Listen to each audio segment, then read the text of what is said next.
Hello, welcome to legal awareness web series. आज के इस एपिसोड में हम बात करेंगे magic remedies objectionable advertisement act 1954, जो ऑफ कोर्स नेहरू ने पास कराया था, और बाबा रामदेव का जो कोरोना वायरस पे उन्होंने क्लेम किया है कि उन्होंने क्योर ढूंढ ली है और वो ड्रग बेचेंगे, कोई 500 रुपए के आसपास होगा। आप सोचिए, अगर 5-10 करोड़ लोगों ने भी ये ड्रग खरीद लिया तो मिलियनायर बिलियनायर बन जाएंगे। वो ऑलरेडी हैं, लेकिन और बहुत ज़्यादा उनका जो फाइनेंशियल गेन होगी। मैं बाबा रामदेव की बड़ी इज्जत करता हूँ, और आपको मालूम है कि देश में और विदेशों में भी योगा को पॉपुलराइज करने में उन्होंने बहुत बड़ा रोल अदा किया है। गो कि आप देखिए, हमारे पास तस्वीरें हैं कि नेहरू जी भी जो है सर के बल पूरे खड़े हुए हैं, वो भी योगा करते थे। आयुर्वेद या यूनानी या होम्योपैथी या नेचुरलपैथी की इम्पोर्टेंस को मैं क्वेश्चन नहीं कर रहा हूं। मैं आज आपसे बात करना चाह रहा हूं एक लॉ पे, जिस लॉ के तहत मोदी सरकार ने बाबा रामदेव के एडवर्टाइजमेंट करने पर बैन लगाया है। और आपको मालूम है कि मोदी सरकार के अब आजकल जरा उतने अच्छे ताल्लुकात नहीं है रामदेव से, लेकिन रामदेव ने डोर डोर जाके हर दिन वो 500 घर जाते थे 2014 में, और मोदी जी के लिए प्रचार करते थे। और आपको मालूम है कि वो जो है एक बिजनेस टाइकून है, और पहले तो उन्होंने योगा कराया, उसके बाद वो अब आज मैगी भी बनाते हैं। एक ये भी आया था गवर्नमेंट से ऑर्डर के यूनिवर्सिटीज़ में जो है वो जंक फूड जो है वो ना बेचा जाए। तो मैंने स्टूडेंट से कहा कि भाई क्या बाबा रामदेव की मैगी आपके यहाँ करवाई जाए? उन्होंने सबने मना कर दिया। जीन्स, अब जीन्स की कोई भारत की संस्कृति नहीं है। अब ये ऐसे ही है जैसे मैं आपसे आप ये कहें कि साहब आप कॉन्स्टिट्यूशनल लॉ बहुत अच्छा पढ़ाते हैं, ज़रा 10-20 क्लासेस केमिस्ट्री और फिजिक्स की भी ले लीजिए। अरे भाई, मैं लॉ पढ़ा सकता हूँ, लेकिन केमिस्ट्री फिजिक्स मेरी फील्ड नहीं है। इसी तरह फार्मेसी और वैक्सीन निकालना और क्योर करना इतने बड़े कोरोना वायरस से, जिसमें आज विश्व में आप सोचिए कि एक अफरा तफरी मची हुई है। मुझे ये लगता है कि जिसकी जो फील्ड हो उसको वही काम करना चाहिए। तो जैसे बाबा रामदेव का किसी पॉलिटिकल पार्टी के लिए प्रचार करना गलत है, इसी तरह शाही इमाम का कभी बीजेपी के लिए, कभी कांग्रेस के लिए, कभी जनता दल के लिए वो भी फतवे इशू करते रहे हैं, और आपको मालूम है कि अक्सर इन फतवों का कोई असर नहीं होता है। मुझको ये लगता है कि ये जो बाबा रामदेव हैं बड़े कंट्रोवर्शियल फिगर रहे हैं। आपको मालूम है कि 2005 में 115 वर्कर्स को निकाल दिया था इन्होंने अपने दिव्य योग से। फिर वृंदा कारत वहाँ पे गई, वर्कर्स ने उन्हें बताया कि साहब ह्यूमन स्कल्स और बोन और एनिमल पार्ट्स भी इनकी दवाओं में इस्तेमाल होते हैं। फिर कुछ उसमें इंक्वायरी हुई, लोकसभा में हेल्थ मिनिस्टर ने बताया कि एक लैब ने जो है वो एनिमल डीएनए पाया है दवाओं में, बाकी लैब्स ने नहीं पाया। बाद में ये मैटर क्लोज कर दिया। बड़े इन्फ्लुएंशियल आदमी हैं। उस समय भी जब कांग्रेस सरकार ने उनके विरुद्ध एक्शन लिया था, शरद पवार जो एग्रीकल्चर मिनिस्टर थे, मुलायम सिंह यादव, लालू यादव, ये सारे के सारे अपोजिशन लीडर्स भी जो थे, उन्होंने बाबा रामदेव को फेवर किया था। अब आप ये देखिए कि जो सिचुएशन है वो ये है कि बाबा रामदेव इकोनॉमिक्स पे भी बोलते हैं। उन्होंने कहा कि साहब इनकम टैक्स और सेल टैक्स खत्म कर देना चाहिए। उन्होंने ये भी कहा कि डीमोनेटाइजेशन जो है वो मेरे सजेशन पे हुआ था, मैंने 3 सजेशन दिए थे, लेकिन सरकार ने सिर्फ एक ही सजेशन माना। ये उनकी फील्ड नहीं है इकोनॉमिक्स, और जो उनकी फील्ड नहीं है, जो उसके एक्सपर्ट्स हैं, बड़े बड़े एक्सपर्ट सरकार के पास हैं, उनसे इस मामले में राय ली जानी चाहिए। मैं ये समझता हूं कि ये जो सरकार ने अब एक एक्शन लिया है, ये बहुत ज़रूरी एक्शन है इस समय, क्योंकि लोग परेशान हैं, और कोई भी जो ऐसी मैजिक मेडिसिन कोई बताएगा, सब के सब उस मेडिसिन का इस्तेमाल करने लगेंगे, और बाद में फिर पता चलेगा कि उसके क्या इल इफेक्ट्स हुए हैं। अब ज़रा सा ये समझ लीजिए कि क्या क्लेम है बाबा रामदेव का। वो कह रहे हैं कि साहब उन्होंने रिसर्च की है, क्लिनिकल ट्रायल किए हैं, दिल्ली में, अहमदाबाद में, मेरठ में 69% लोग 3 दिन में ठीक हो गए, 100% लोग 7 डेज में ठीक हो गए। उन्होंने इंडिया टीवी के इंटरव्यू में कह दिया हम किसी को अब कोरोना वायरस से मरने नहीं देंगे। बहुत बड़ा क्लेम है। और आप ये सोचिए, वो कह रहे हैं कि ये रिसर्च हमने की है in collaboration with national institute of medical sciences research Jaipur.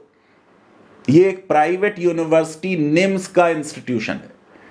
मैं समझता हूं सबसे पहले ये जो नेशनल वर्ड इस प्राइवेट इंस्टीट्यूशन ने यूज किया है, सरकार को उसके बारे में सोचना चाहिए, क्योंकि नेशनल वर्ड सिर्फ गवर्नमेंट इंस्टीट्यूशंस के बारे में इस्तेमाल किया जाना चाहिए। अब आयुष जो हमारी इसकी मिनिस्ट्री है, उसने उनका एक्सप्लेनेशन कॉल किया है। उत्तराखंड सरकार से भी उन्होंने कहा है, जो स्टेट लाइसेंसिंग अथॉरिटी है, कि कॉपीज ऑफ लाइसेंस दिखाएं, जो प्रोडक्ट अप्रूवल डिटेल्स हैं वो बताएं। बाबा रामदेव से कहा है कि किन हॉस्पिटल में, किन साइट्स पे क्या प्रोटोकॉल थे, ये उनका क्लिनिकल ट्रायल हुआ, सैंपल साइज क्या था, फिर जो इथिक्स कमेटी की क्लियरेंस है वो कहाँ है, और उसके बाद वो बताएं कि जो रेगुलेटरी और डेटा है और जो रिजल्ट्स हैं उसके बारे में बताया जाए। सरकार जो है अभी 2 जून को स्टेट गवर्नमेंट्स को लिख चुकी है अगेंस्ट मिसलीडिंग फेक क्लेम्स, और उन्होंने कहा है कि इनके बारे में एफआईआर की जाए। ये जो लॉ है इसमें एप्लीकेबल, ये है the drugs and magic remedies objectionable advertisement act 1954। अक्सर आप ट्रेन से, बस से चलते होते हैं, दीवारों पे लिखा होता है निसंतान लोग संतान पाएं, पुत्र की प्राप्ति पाएं, और अपना जो सेक्सुअल डिजीजेस का इलाज। ये सारी हमारे देश की प्रॉब्लम है। इसीलिए इस लॉ में मैजिक रेमेडी को डिफाइन किया गया कि कोई भी मंत्र है, कवच है, कोई भी मेडिसिन है जो मिरेकुलस पावर बताती है कि इससे हम डायग्नोस कर देंगे, क्योर कर देंगे, मिटिगेट कर देंगे, प्रिवेंट कर देंगे कोई भी ह्यूमन और एनिमल डिजीज, इसको लॉ ने प्रोहिबिट किया। सेक्शन 3 जो है वो ये कहता है कि सर्टेन ड्रग्स एंड डिजीजेस जो हैं उनको प्रोहिबिट करता है, और उसमें उन्होंने ये कहा, एग्जाम्पल्स दी उन्होंने, जैसे miscarriage in women and prevention of conception in women, maintenance और improvement of the capacity of human being for sexual pleasures, correction of menstrual disorders, diagnosis, cure, mitigation, treatment and prevention of any disease, disorder or condition specified in the schedule or any other disease। अब ये schedule में 54 तरह के diseases specified हैं। Venereal diseases, leprosy, insanity, low BP, high BP, TB, fits, prostatic gland disorders, appendicitis, blindness, blood poisoning, cancer, cataract, diabetes, brain diseases, plague, pneumonia. आपको मालूम है corona virus pneumonia की तरह इसके सिम्टम्स होते हैं। ये सारी की सारी चीजें शेड्यूल में दी हुई हैं कि उन पे ये लॉ एप्लीकेबल होता है, और इनके बारे में कोई मैजिक एडवर्टाइजमेंट के हम इससे हल कर देंगे, वो प्रोहिबिटेड है। सेक्शन 4 में कहा कि misleading advertisement relating to drugs, जिनमें आप पब्लिश करेंगे डायरेक्टली इनडायरेक्टली, जो फॉल्स इंप्रेशन देगा regarding the true character of the drug, या फॉल्स क्लेम करेगा किसी ड्रग के बारे में, या इज अदरवाइज फॉल्स और मिसलीडिंग, वो प्रोहिबिटेड है। फिर सेक्शन 7 में कहा कि ये जो ऑफेंसेस इस एक्ट के अंदर है ये कॉग्निजेबल ऑफेंसेस होंगे, यानी पुलिस जो है इसमें कार्रवाई करेगी। फर्स्ट कन्विक्शन पे 6 महीने का इंप्रिजनमेंट और फाइन और बोथ, सेकेंड कन्विक्शन या सब्सिक्वेंट कन्विक्शन पे 1 साल का जेल और फाइन और बोथ। और फिर इसमें सेक्शन 8 में पावर दी गई है कि किसी भी प्रेमिसेस में एंटर कर सकते हैं स्टेट गवर्नमेंट के ऑफिशियल्स, कोई भी डॉक्यूमेंट चेक कर सकते हैं। कंपनीज को भी सजा होगी, उनके सीईओ को, जैसे इस केस में जो मैनेजर होंगे हैं इसमें। फिर सेक्शन 15 जो है वो गवर्नमेंट को ये राइट देता है कि वो किसी ड्रग पे से इस लॉ को एग्जाम कर दे। हो सकता है रामदेव जी का इतना इन्फ्लुएंस अभी भी सरकार पे हो कि वो एग्जाम्पशन ले लें, ये पॉसिबल है। अब आइए कि जो इसमें केस लॉ है, तो हमदर्द दवाखाना का केस है 1959 का। उनकी 40 प्रोडक्ट्स ड्रग कंट्रोलर ने जो हैं वो रोक दी थी। के मुंशी जो कॉन्स्टिट्यूएंट असेंबली के बड़े लीडिंग मेंबर थे, यूपी के गवर्नर बने, वो अपियर हुए हमदर्द दवाखाना के लिए। और सी के दफ्तरी जो बहुत बड़े वकील थे, वो सरकार की तरफ से अपियर हुए। 5 जज बेंच का जजमेंट है, चीफ जस्टिस थे बीपी सिन्हा। क्वेश्चन ये था कि क्या फ्रीडम ऑफ स्पीच को ये लॉ जो है ये रेस्ट्रिक्ट करता है या फ्रीडम ऑफ ट्रेड को रेस्ट्रिक्ट करता है। इसमें सुप्रीम कोर्ट ने कहा कि किसी भी लॉ की कॉन्स्टिट्यूशनैलिटी को चेक करते वक्त ये देखेंगे किस मिसचिफ को वो रेमेडी करने के लिए लॉ बनाया गया, ऑब्जेक्ट क्या है उस लॉ का। और कॉन्स्टिट्यूशनैलिटी की प्रिजम्पशन होगी फेवर में। मैं आपको बता चुका हूं कि सीएए में जो बर्डन पेटिशनर्स पे है वो बहुत हैवी है, क्योंकि सुप्रीम कोर्ट ये प्रिज्यूम करके चलेगी कि सिटीजनशिप अमेंडमेंट एक्ट कॉन्स्टिट्यूशनल है। देखिए यही बात यहां पे भी कही गई है। अब इस एक्ट का ऑब्जेक्ट ये था कि लोग सेल्फ मेडिकेशन ना करें, सेल्फ ट्रीटमेंट ना करें, काउंटर से ड्रग खरीद ना लें। और उन्होंने ये माना कि एडवर्टाइजमेंट डेफिनेटली जो है वो एक फॉर्म ऑफ स्पीच है, लेकिन क्या मतलब है स्पीच का। और उन्होंने ये बात कही सुप्रीम कोर्ट ने कि राइट टू स्पीच जो है वो एक फंडामेंटल राइट है और वो आर्टिकल 19 का राइट है, लेकिन यहां वो राइट इस्तेमाल हो रहा है एक ट्रेड और बिजनेस के लिए। और जब ट्रेड एंड बिजनेस के लिए हो रहा है तो आर्टिकल 19 क्लॉज 6 में in the interest of general public reasonable restrictions लगाई जा सकती हैं, और इस बात पे इस लॉ को कॉन्स्टिट्यूशनल माना गया। फ्रीडम ऑफ ट्रेड भी एब्सोल्यूट नहीं है, ये रीजनेबल रेस्ट्रिक्शंस आ गई इसमें। और फिर ये बात कही सुप्रीम कोर्ट ने कि इसमें एक क्लॉज जो है जो ये कहता है कि कोई भी डिजीज एग्जीक्यूटिव जो है वो शेड्यूल में इंक्लूड कर सकती है, ये बहुत वाइड डिस्क्रिशन है। जैसे यूपा में बहुत वाइड डिस्क्रिशन है। अब यूपा का केस तो कॉन्स्टिट्यूशनैलिटी का सुप्रीम कोर्ट सुनने में देर लगा रही है, लेकिन सरकार को यह पावर कि वो जिसको चाहे टेररिस्ट डिक्लेयर कर दे बिना किसी जुडिशियल प्रोसीडिंग के, वो डेफिनेटली एक बहुत बड़ा डिस्क्रिशन दिया गया है। और अगर हमदर्द दवाखाना ही फॉलो किया गया तो वो अनकॉन्स्टिट्यूशनल माना जाएगा। तो सेक्शन 8 का कुछ प्रोविजन और ये रूल सिर्फ इसको स्ट्राइक डाउन किया सुप्रीम कोर्ट ने, और डॉक्ट्रिन ऑफ सीवियरेबिलिटी लगाया। ये कहा कि ये दो प्रोविजंस जो पार्टली अनकॉन्स्टिट्यूशनल हैं, ये रेस्ट ऑफ द एक्ट से सीवियरेबल है, इसलिए रेस्ट ऑफ द एक्ट जो है वो कॉन्स्टिट्यूशनल है।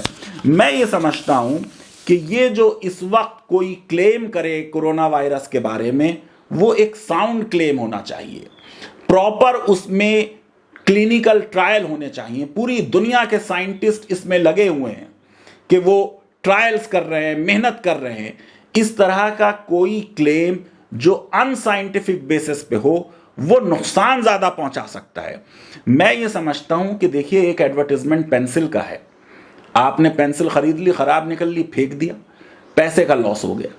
चप्पल का एडवर्टाइजमेंट है, आपको अच्छा नहीं लगा, पैर में चुभा, फेंक दिया। ड्रग्स बेचने के बारे में बहुत सख्ती की जानी चाहिए, क्योंकि उससे बहुत ज्यादा नुकसान हो सकता है।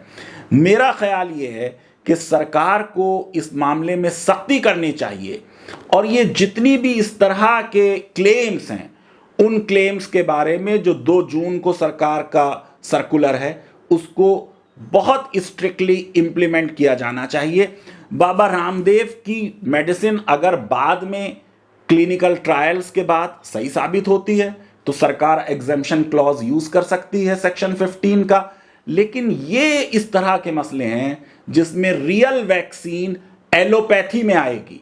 बहुत सी जो हकीम हैं जो आयुर्वेद की प्रैक्टिस करते हैं अक्सर अपनी दवाओं में स्टेरॉइड यूज कर लेते हैं और वो फौरन आपको ठीक कर देते हैं, लेकिन बाद में उनसे बहुत नुकसान होता है। ये भी हमें माइंड में रखना चाहिए। लास्ट में मैं ये बात भी कहना चाहूंगा कि देखिए वो तो खुद ही कह रहे हैं कि सिर्फ 100 लोगों पे ट्रायल हुआ है विद माइल्ड सिम्टम्स। अंडरलाइन कर लीजिए, माइल्ड सिम्टम्स।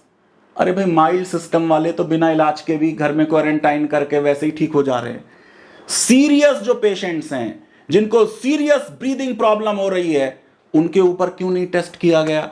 मैं ये समझता हूं कि इस मामले में अब बहुत सख्ती की जरूरत है। लीगल अवेयरनेस वेब सीरीज आपको पसंद आती है तो मेरी रिक्वेस्ट है कि हमारे इस वीडियो को वाइडली शेयर करें, ताकि लोग इस तरह के मिसलीडिंग एडवर्टिजमेंट्स के झांसे में ना आए और उनकी हेल्थ भी बचे और उनकी लीगल अवेयरनेस भी इंप्रूव हो। हमारे चैनल को सब्सक्राइब कीजिए और बेल आइकन जरूर क्लिक कीजिए। धन्यवाद। Thank you very much.